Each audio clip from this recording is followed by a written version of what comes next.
Assalamu alaikum wa rahmatullahi ta'ala wa barakatuhu. Sanunku Dafutawa, and welcome once again to the Coffee Talk Show with me, Ramla Saidu.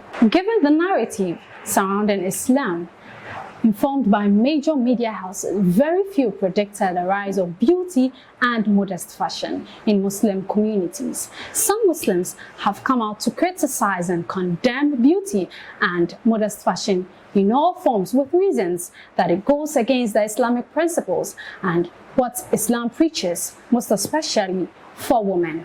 From the lack of representation of Muslim women in the media, beauty and modest fashion, to gaining recognition and safe grounds to showcase beauty and modest fashion Islamically, today on the Coffee Talk Show, I and my guests will delve deeper into the Islamic perspective of beauty and modest fashion.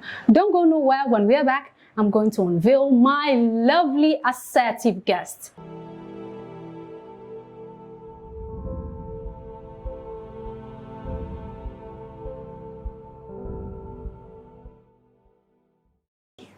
You're welcome once again to the Coffee Talk Show. If you just joined me, the topic for today's discussion is the Islamic perspective of beauty and modest fashion. Today's topic is quite sensitive, and joining me for the discussion is the founder and executive director for Zaki, Mrs. Hajia Zalia Kasim. You're welcome, Hajia. Thank you, and thanks for having me. Hajia, tell us a bit about modest fashion. One word: decency. That's how I think, in a nutshell. Anyone who thinks about modest wear thinks decency, and it's not exclusive, okay? But it's just in a literal sense, outfits or designs that has more of your body covered. So basically, less skin showing. And it's not body defining, but at the same time elegant and stylish. So in a way, that's, in a nutshell, it's just decency. Yeah. Oh wow. Wow. Yeah. So would we say how would you put it when we want to say, how does it represent, what does it represent to the Muslim community? So one thing we most of the time get wrong is modest wear. Yeah, it depicts the dressing of a Muslimah, but at the same time too, there are many Christians that modest wear has been, prescribed for them too. So to avoid putting like modesty solemnly on just Muslims, I think it's a bit far-fetched. Even though most of our outfits, basically, especially for a Muslim woman, is to be completely covered. But when you look at the trend that is, going on lately, you see so many women covered from head to toe, but they are not Muslims. It's just that I think gradually the way of the Muslim woman is getting out there, and it's now being acceptable, or accepted by many. And sometimes they'll be like, oh, I just want something that will just, rush to the store and come back, in my abaya or my bubu or something. But have you seen the abayas and bubu lately? Bedazzled. It's the bubu now has look at what I'm wearing. Lovely, it's amazing. It started from somewhere, yes. And gradually with style and some bazaars or whatever, it's making it more appealing, to more people, even if they are not affiliated with the religion Islam. Okay. Yeah, so modesty in clothing is not exclusive to just Muslims. It's just to any person that wants to be decently dressed. Okay, so we would say that it relates much to our religion because exactly. we are supposed to dress modestly. Exactly. But some people would also say that modest fashion is just an excuse to drift Muslims away from the Ajia, well, you know the question that is coming. It's just an excuse for us to gradually drift from what Islam has put in place for women. Where did you get that from? Oh, we mostly hear that. And an excuse? Yes. Now, let me ask you, is what I'm wearing against my religion? Not at all. You're fully covered. You look fleek. And you look chic. That's how most of us will put it. And when you put it as chic, we put it across as we want to be attractive, we want to look elegant. And that is where people come in and then say that Muslim women are not supposed to look chic. We are not supposed to dress in a way that we look attractive to the opposite sex. You know, let me be a bit controversial. Okay. For a second. Mm-hmm. You've heard of Afghanistan. Yes. You know, Middle East. Mm-hmm. They wear the burqa, the himar, like completely covered. And I'm sorry to say, many of the women still get raped. What was attractive about the woman that is completely covered from face down? So if you are trying to make an excuse for me dressing up without, you know, going against the tenets of my religion, what Allah has prescribed for me to dress as, and you want an excuse for your illness or your disease that I have dressed in the way that I'm dressing, I'm sorry, you are the problem, not me. If a woman that is in her burqa, face covered, still got raped. So maybe that's not what it is. Maybe whoever they are that came up with this, that it's an excuse, maybe they are the problem. Okay. I don't know if I'm making sense. You do make sense. But you do make sense. Here's the situation whereby the world is changing. Yeah. We have, you know, there are lots of things that informs our decision. Yes. As to how we are living our lives or how we are dressing up. And well, 2 years ago, we had our hijab is an identity campaign, because young girls that are going to school are being deprived of wearing their hijab. They are forced to cut their hair and they are forced to wear uniforms that are short and all that. Now, then we came up with ways to make it, to dress in a way that we are fulfilling our religious obligations and also go get educated or go to that office to work and also feel okay, not feel discriminated. Okay, or fulfill the requirements of my workspace. Yes, yeah, I do understand. Now, how is that a problem? Because a lot of women have been put in an uncomfortable position. They have to go out there and make an income, but they cannot dress as their religion prescribes. We stepped out there to fight for that, to let that woman, that nurse, that is in that uniform, that short uniform, the married woman that is in that short uniform with that short sleeve going to work in the hospital. Her services are needed, but her religion is supposed to be checked at the door. So what if I come out with ways that she will have a longer dress or pants, a baggy pants with the top, that she can have her hijab on? What if I continue fighting for that and creating designs that will fulfill their obligations? I get to work, I get to fulfill my religious rights. What is the problem? So now why are you telling me it's an excuse? What are you doing to fill that gap? What are you doing to solve that problem? Yeah, enlighten us on the notion that the Muslim woman is not supposed to be at the front. The Muslim woman is supposed to be hidden in order not to come across as flirtatious, in order not to attract the man who is busy working. You are also working. Let's use the advocacy, the hijab is my identity, as a case study. What are some of the negative vibes that came out and you wish you didn't hear those kind of statements? Oh,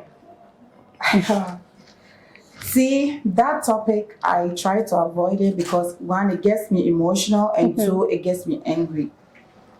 Because when we went on that fight, it was not for any of us, especially our conveners or as the ladies who were at the forefront. It wasn't for us, because I don't see anybody telling Bashira or Bilkis to take off her hijab. That would be the day that the person would never, even think of something like that. We were fighting, if I'm to put that, we were fighting for that young girl that needs to be educated. That young woman that is done with school and needs employment. That married woman that has to go out there and make some income, make some money, maybe because her husband has been displaced from work, or she's a widow, or she's a single mother. Either way, she needs to put food on the table without having to take off her hijab, without having to dress in a way that does not please our Allah. So for us to come and have women going against it, I'm not even gonna go into it with the men, but some women who were against this campaign, even citing, making comments like, oh, some of them are not even doing the hijab when they're coming to tell somebody to wear the hijab. Excuse me, I'm not telling you how to wear your hijab or whether to wear it or not to wear it. I'm just trying to have that constitutional rights, put in place for that girl that wants to do it. It's not my job to tell you to wear the hijab. It's not my job to tell you to be in abaya. That's the job of the ulama. That's the job of the malams, whom I'm sorry, many have even failed to do that common task, that small task.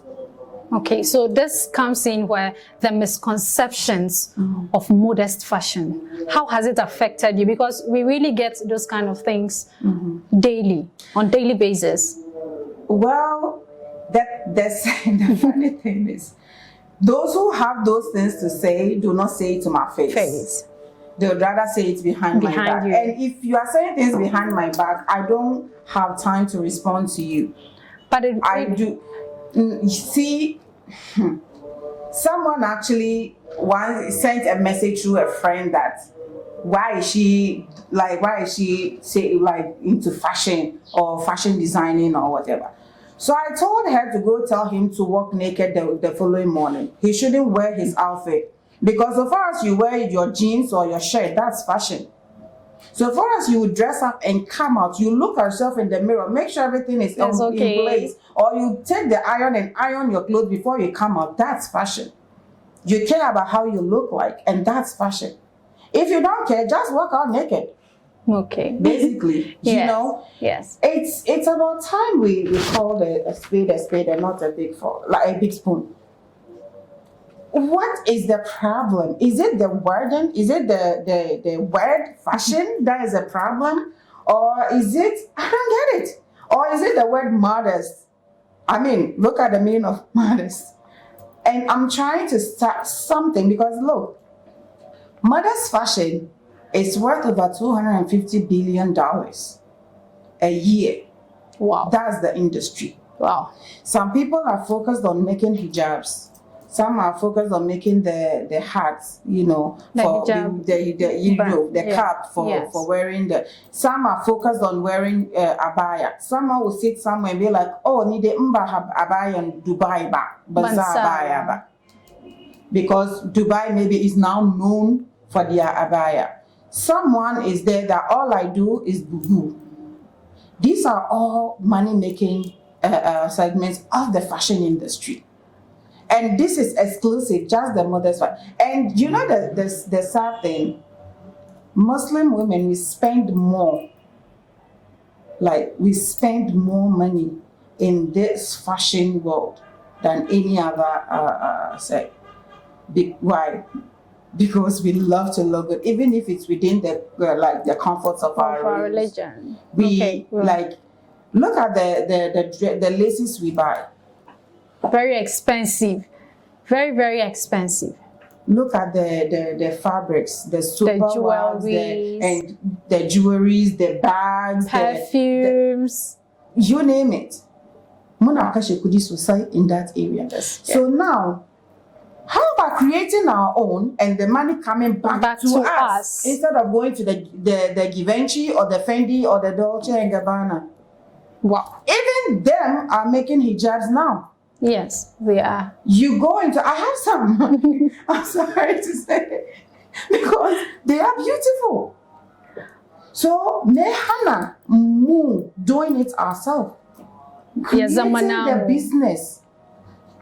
You know? And we, like, one thing a lot of my clients keep telling me is, when they have their outfit, there are some things that they don't think about, but I put it in there. I consider if this long sleeve is too tight, will she be able to make her ablution? If this neck is too tight somewhere, how is she going to carpool or hair in? And you know, if it's all this wide neck, will her hijab cover her enough when she has to pray? And how the mother would even breastfeed the child. I take all that into consideration when I'm designing. Now, when you look around, you will notice that a lot of Muslim women now, when they have their kaba or lace sewn, you will see the high neck. We forced it to be a style. And it's not because of anything. The fact that you can do your diku, put your hijab, and you don't risk the fact that your hijab will move and your skin will show. Yeah. Yes. If it's not fashion or these designs and everything, how would we come? Back in the day when you can do videos on our, you see our parents, sisters, aunties with this aware from this side to this side, the whole body showing. But thanks to modest wear, now we've made it so stylish that people want not so high neck now, because now we've made it fashionable. So before you start, poking your nose into it and looking for the disadvantages, look at the advantages it has brought before you try to, mess it up for people. Okay. So what are some of the challenges you had to face being a fashion designer? So with challenges, it's it's a world on its own, because you have financial challenges.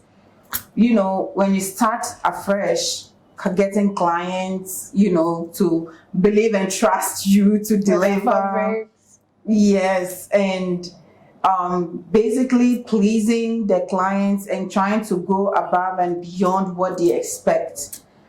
And trying to be, because you see, my biggest challenge in all these are all challenges that I faced, but in all, my biggest challenge was trying to come up with something that would be unique to Zaki, because there's nothing I can do that is new. Everything that is there for fashion has already been done. So now the challenge is for you to tweak it and make it your own.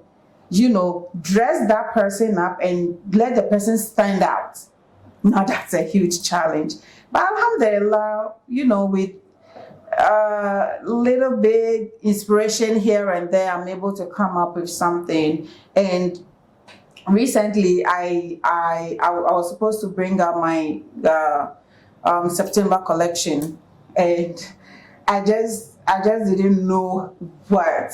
So then I realized one thing that is common now, that whether Muslim or non-Muslim are wearing, is the bubu. Now there are so many ways you can, design it to still not look like that big or overpowering fabric that is just covering you with no style or whatever. Yeah. So I came up with the collection Gimbia. Wow. Yeah, because why not? Every young girl or young woman or whoever is a princess in their own right. Yes, that's very true. Hence Gimbia, because Gimbia is princess in Hausa. Hausa. Yeah, and then the men's line is Yorima, prince. Wow. Yeah, so that's outfit that you can just pull out of your closet, dress up, and just step out. Wow. And one size fits all. It basically celebrates royalty, and then the body types that we all have, because everybody and it's on. So Gimbia, if you pick one, I can wear it, you can wear it. I don't have to. Everyone can. Everybody can fit in it. So challenges. That's my biggest. Wow. Getting that unique look. Wow. The conversation is getting more interesting. Don't go nowhere. When we're back, there's still more.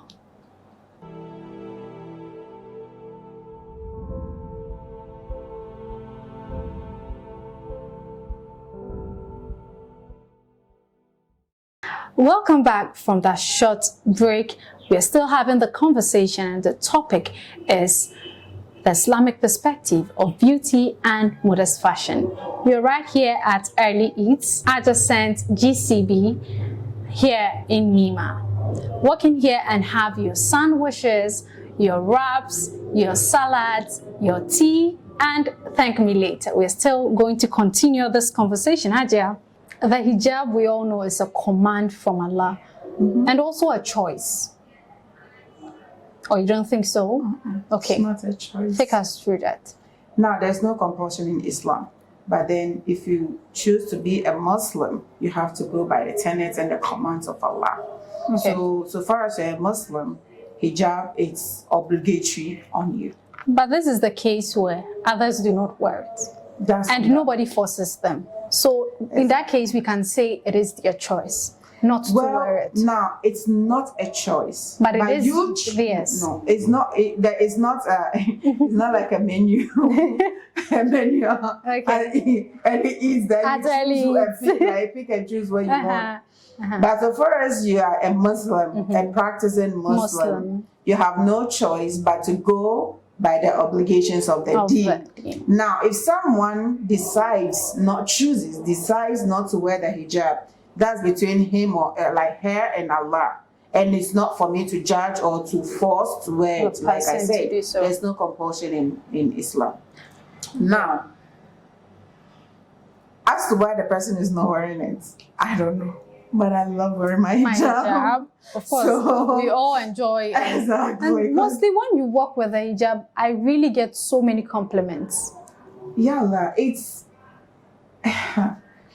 You know, I once read a piece, because one thing that we cannot be is like hypocrites. Yes. I read a piece that a friend of mine shared, and it was a lady who went to the beach. She's a Muslim, who went to the beach early in the morning, and it was dead quiet. There was no soul around, and she decided to take her hijab off, feel the breeze in her hair, feel the breeze in her hair. And she enjoyed it. It was like liberating. She enjoyed having, her hair out, right? But as she was coming back with her hijab rolled up in her hand, she started seeing people in the distance. That means people have started gathering. Then she realizes she has to wear the hijab again. Then she's like, even though she enjoyed the air, the breeze and all in her hair, and like how free she felt, she also remembered her love for Allah and the fact that He has ordained that we wear the hijab. Her happiness will be in the rewards that she's going to get from Allah. Don't get me wrong, sometimes we dress up and we don't feel like wearing the hijab. Even though we love wearing it, sometimes we're like, oh, I wish I wouldn't wear it. But then you remember that whatever it is that is making you not want to wear it, the love of Allah supersedes that. Yes. And there are times you think, today I shouldn't do hijab, let me just tie a turban and then have a feel of how it feels to. So we are, and that's what makes us humans. But then, so far as we have that reminder in us that the love of Allah and the love of our deen and our Rasul supersedes whatever, little, happiness or whatever will have that short-livedness for, it will just be for a few minutes. Exactly. So I would say, like when I'm in my home, I don't have my hijab because sometimes some of my non-Muslim friends want to know. So am I always going, especially in the States? Are you always like this even now? I'm like, you should see me at home. I can wear an outfit in the house because I'm in the privacy of my home. Yeah. So like when I step out, my hijab, my outfit, my style, like it's like I'm different. It makes you unique. Exactly. And have you noticed, I mean, you're a Muslim woman and you've been to town, you've been to Makola and everything, and Yes. you see how these hawkers and, whatever it is that they are selling, they'll be pulling on clothes, untowe, but they see you in hijab, they dare not touch you. They don't. So it's this protection that Allah has given us, and we do not see it that way. The moment I started realizing how much Allah is protecting me, it wasn't I don't even think about it. The moment I don't have my hijab on, I'm looking for it. It slays down. I know it has, I have to adjust it. And all that hissing and ceasing and whatever. Like a fully dressed Muslim woman does They don't dare do that. They don't. They'll be like Hajia. Yes, you are. I was going to say Alaji's wife. Yes. You get it. Maria, that's how they will call you, but they don't do that. They will address you properly with a name. Yes. You get it. They won't say, madam, they don't do that to you. And it's all because of that hijab. That dress, like that outfit. So all in the name of styling. We all find ourselves victims. I per se, Muna sa hijab, shemu, wani baby hair, wani half wigs, well, all in the name of styling. Just so someone recognizes us as Muslims, but still we want to show a bit of hair, a bit of wigs. But what should we? I think we are battling with. We are humans, but how do we? How do we come out of that? For me personally, I've never been a fan of that style. Baby hair. And it's not because I don't have hair. I have lots of hair. It's on there. I've just not been a fan. Yeah, back in the day, I was a victim of, tying the hair and then showing it. I'm not Goshin and I've never been a fan of. And I think it's a gradual step. Some people are battling with wearing the hijab. And it's baby step because Allah may hankurini. Maybe whoever is doing that is for style. Maybe the person who is still, getting into the full hijab wearing, or someone is comfortable with just the turban. It's a gradual step. Some believe it's just the hair not showing. So far as my hair is covered and my neck is showing, I'm okay. Some do feel like if I've just tied this, diku, my hair is covered, I'm okay. Now, I'm not here to judge, and I'm not here to tell you what to do. We all know what's right and what's wrong. We all know how the hijab has been prescribed for us. Someone is there, what I'm wearing is a problem for her. She'd rather have the niqab on and everything. But that doesn't mean she would judge me, because me too, maybe that's my limit. Okay. And there are others too that wouldn't wear the abaya, but will, wear their skirt and top or their pants and a long top and it's stages. That's how I choose to see it. I mean, now Islam is not for you to, sugarcoat anything or make it about your opinion. That's not it. But we should also know that we are all struggling. We are all trying to attain that piety, to attain that level of deen, that we've gotten to that point where, okay, alhamdulillah, but it's humanly impossible. Nobody is a 10 in Islam. We all have our faults. Yes. So if someone is doing something, or the person wears the hijab and leaves the hair or whatever, maybe in your own way of dressing up and covering and everything, eventually the person will also follow begin suit. to. That's very true. So, like I keep saying, Islam, is not by force, but if you choose to be a Muslim, you have to do your very best to meet follow exactly, to do your very best.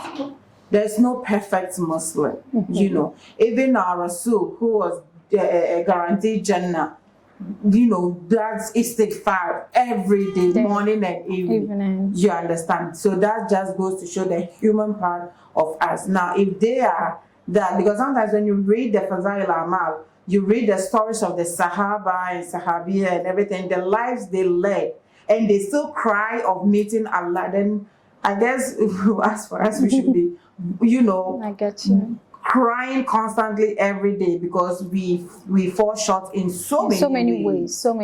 So instead of us, trying to be judgmental, we should just try and encourage each other to do right by the religion, emulate the religion the way it's supposed to. Yes. So that takes us to the question where the slay queens come in.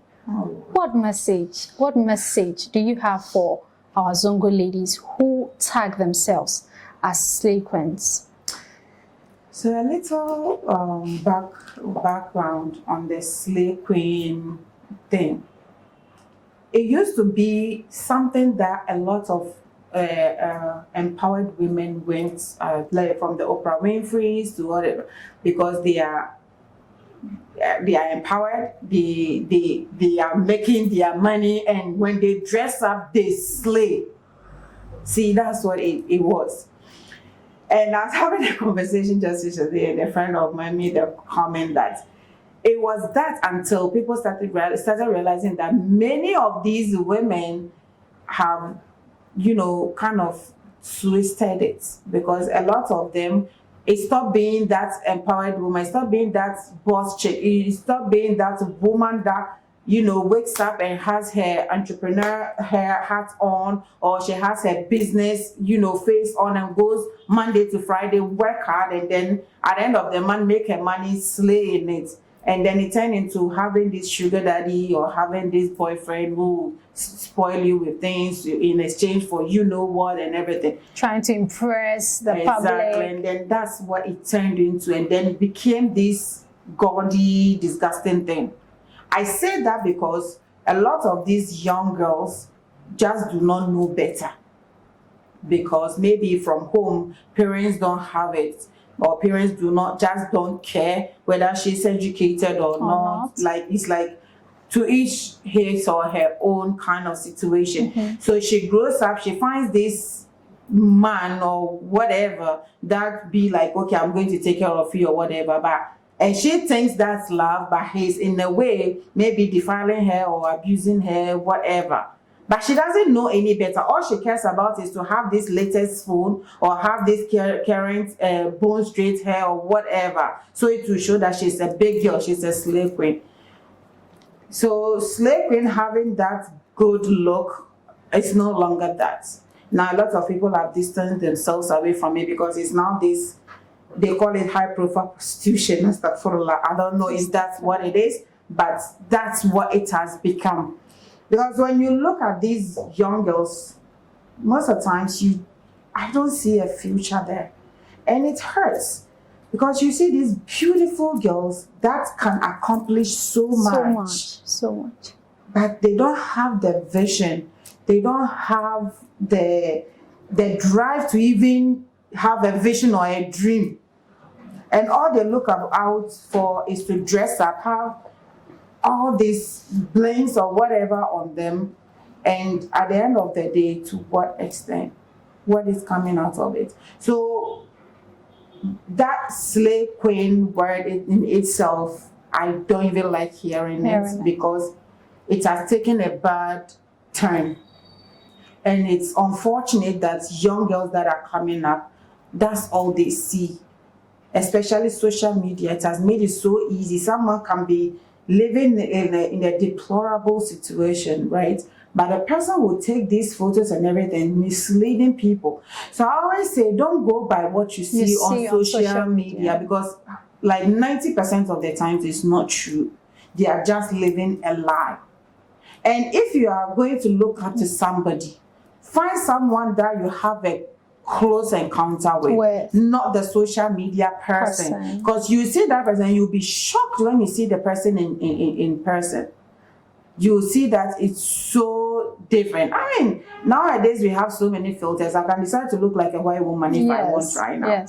So I feel like there should be more education, more encouragement. And that's why I'm so proud of so many women that are trying to, steer these young ladies in the right path. One of them is Hajia Cobra Diamonds. Yes. That she just heads up to you, Hajia, if you're watching the show. The initiative that she has now. She's inspiring most of us. Personally, she really inspires me. So I just wish we'll have like more women getting on board so that we can, maybe in the next 10 years, inshallah, if Allah wills and we are still alive, we can look back and see that this is what we've done with our generation. This is what we've been able to turn the Zongo community into, other than raising these girls that have no ambition and disrespectful boys. Wow. Okay, so away from that, Hajia, what are some of the advantages of having a modest fashion house? Well, with that, like I stated earlier, it has kind of brought a new way of modestly dressing up as a Muslim woman, or any person that wants to dress up modestly. When I mentioned how we used to have our kaba with the neckline from one shoulder to the other, and our cleavage almost showing and all that. But now you see more and more of the women in kaba and slits or the lace or anything, but it has a high neck and your chest and your back is covered and you do your hijab and it's spot on. And also, other than it's changing the style and the designs that we are used to wearing, it also like creates a whole like working opportunities. For example, like I mentioned, you can decide to learn how to just make hijabs or the caps or abaya or bubu, any ready wear line. You can go and learn that and make it your trade and be known like, okay, Hajia's abayas, or you perfect it and create a job for yourself. You get it? Understand. Because I can hanuni. Yes. And so far as you have a machine, inshallah, you can create something and sell. You get this fabric, you create something out of it and sell. The other day I was mentioning, like I saw a photo. There was a woman with her baby on her lap, right? And she's in this dilapidated environment. But she laid out a small carpet, put some wooden structure, and just did some aesthetics and just hung the dress, took a photo, and posted it online for sale. Yeah, I think I saw that. I saw that when picture. You see, you think she's in this high fashion studio or something. Yes. So you take whatever you have and create something. Okay, that takes us into brand. You brand yourself. Brand yourself. Get opportunities to make an income. Because I can handle this wabaya. If you know how to sew, you are in a container somewhere, start learning, start reading, start finding ways to build yourself up and move out of that container and become a fashion brand. Wow. But our people, we are so fixated and so comfortable in one corner that we are so afraid to move out from our comfort zone. And I believe that's what's keeping us in that stagnant water for so long. We just need to take that step. What are you afraid of? If you fail, you learn from it. And nobody has succeeded in this world without failing.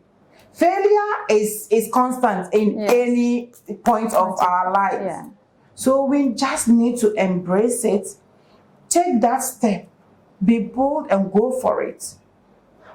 Because now everything is about branding. I guess we've gotten into it. Yeah. Everything is about branding. How you carry yourself, people you associate yourself with, the networking, all these things comes into play. You know, Zaki will not be Zaki if I was just in my corner somewhere in California trying to, you know, I'm afraid to step out there to do anything. Yes. So what are your words to that young fashion designer?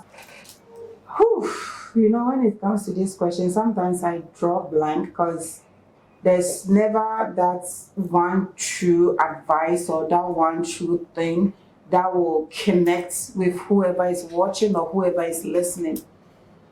But I always end up saying, go for it. Whatever it is, just go for it. Be determined. Learn more about it.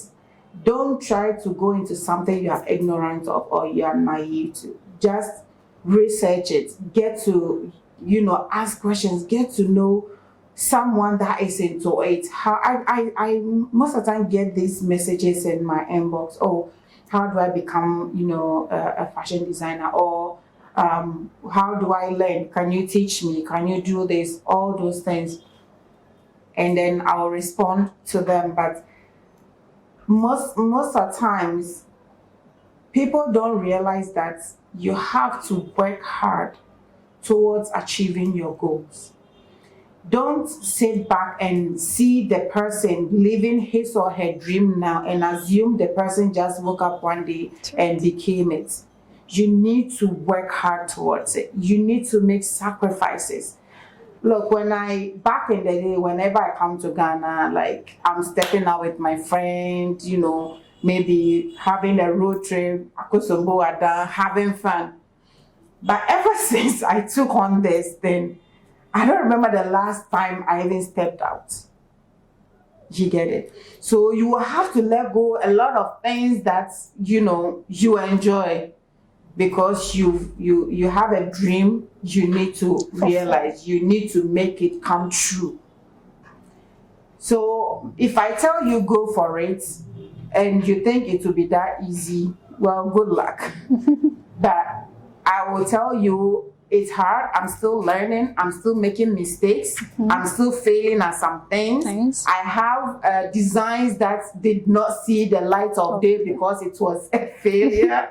You know, but all that I learned from and then get back on, or, you know, there's this quote I read somewhere, I fall 7 times and I get up 8 times.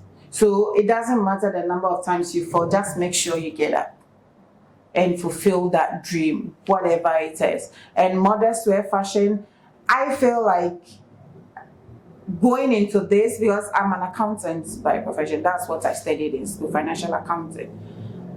But then I think I'm doing mind coder, and one thing is I'm not infringing on my religious, you know, obligations. I'm dressing up women, even though I do men's wear as well. But then it's not something, because no matter what, we'll still wear our outfit, we'll still dress up, we'll still, you know, want that outfit for that wedding, that sooner, that whatever. I'm just clothing people, and that's what I chose to do. So if you feel like that's your aim, that's what you want to do, go for it. Inshallah. Join me for the next episode, same time next week. Have a nice day.